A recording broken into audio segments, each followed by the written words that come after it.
ದರ್ಶನ್ಗೆ red carpet ಹಾಸಿದ್ರ ಜೈಲು ಪೊಲೀಸರು. ಅಲ್ಲೂ ಇರ್ಬೋದೇನೋ ಅಭಿಮಾನಿಗಳು.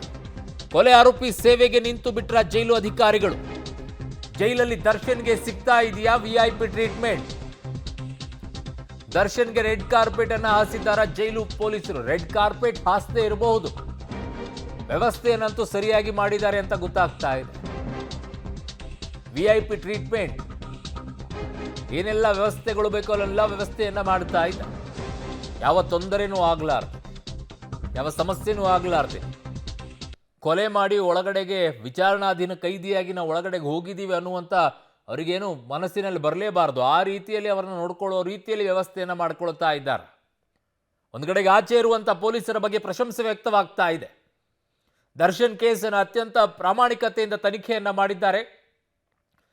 ಚಾರ್ಜ್ ಶೀಟ್ ಅನ್ನ ಕೂಡ ಈಗ ಆರೋಪಿ ಒಂದನೇದಾಗಿ ದರ್ಶನ್ ಅವರನ್ನ ಮಾಡ್ತಾ ಇದ್ದಾರೆ ಅನ್ನುವಂಥದ್ದೆಲ್ಲ ಕೇಳಿ ಬರ್ತಾ ಇದೆ. ತನಿಖೆ ತುಂಬಾ ಚೆನ್ನಾಗಿ ಮಾಡಿದ್ದಾರೆ ಆಚೆ ಇರುವಂಥ ಪೊಲೀಸರು, ಪ್ರಶಂಸೆ ಇದೆ.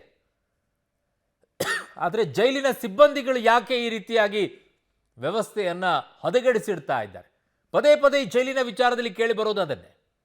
ಎಲ್ಲ ವ್ಯವಸ್ಥೆಯನ್ನ ಒಳಗಿರೋರ್ಗೆ ಮಾಡಿಕೊಡ್ತಾರೆ ಅಂತ ಹೇಳಿ.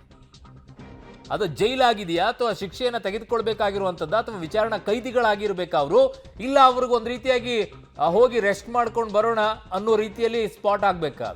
ಹೀಗಾಗಿರೋದೇ ಹಾಗೆ. ಆರಾಮಾಗಿ ಚೇರು ಅದು ಇದು ಎಲ್ಲ ವ್ಯವಸ್ಥೆಗಳಿದ್ದಾವೆ, ಅಟ್ಲೀಸ್ಟ್ ಒಂದು ಕೊಟ್ಟಿರ್ತಾರೆ. ಕೈದಿಗಳಾದರೆ ಕೊಡೋದಿಲ್ಲ, ವಿಚಾರಣಾಧೀನ ಕೈದಿಗಳಿಗೆ ಕೊಡ್ತಾರೆ. ಅವರು ಬ್ಯಾರೆಕಲ್ಲಿ ಒಂದು ಚೇರ್ ಇರುತ್ತೆ, ಕುತ್ಕೊಳ್ಳೋಕೆ ವ್ಯವಸ್ಥೆ ಮಾಡಿ ಕೊಟ್ಟಿರ್ತಾರೆ, ಅದಿಲ್ಲ ಅಂತ ಹೇಳೋದಿಲ್ಲ. ಆದರೆ ಈ ವ್ಯವಸ್ಥೆಗಳು ಆಚೆ ಅಲ್ಲಿ ನೋಡಿ ಆರಾಮಾಗಿದೆ. ಹೊರಗಡೆಗೆ 4 ಚೇರ್ ಹಾಕೊಂಡು ಒಂದು ಟಿಪಾಯಿ ಇಟ್ಕೊಂಡು ಆರಾಮ್ ಮಗ್ಗಿಡ್ಕೊಂಡು ಕುತ್ಕೊಳ್ತಾರೆ ಅಂದರೆ ಇನ್ನೊಂದು ಬಾಟ್ಲ್ ಒಂದು ಕಡಿಮೆ ಆಗಿತ್ತಲ್ಲಿ. ಅದು ಇರುತ್ತೇನೋ ಸಂಜೆ ಆದಮೇಲೆ. ಆ ಮಟ್ಟಕ್ಕೆ ಹೋದ್ರೂ ನೀವೇನು ಆಶ್ಚರ್ಯ ಪಡಬೇಕಾಗಿಲ್ಲ.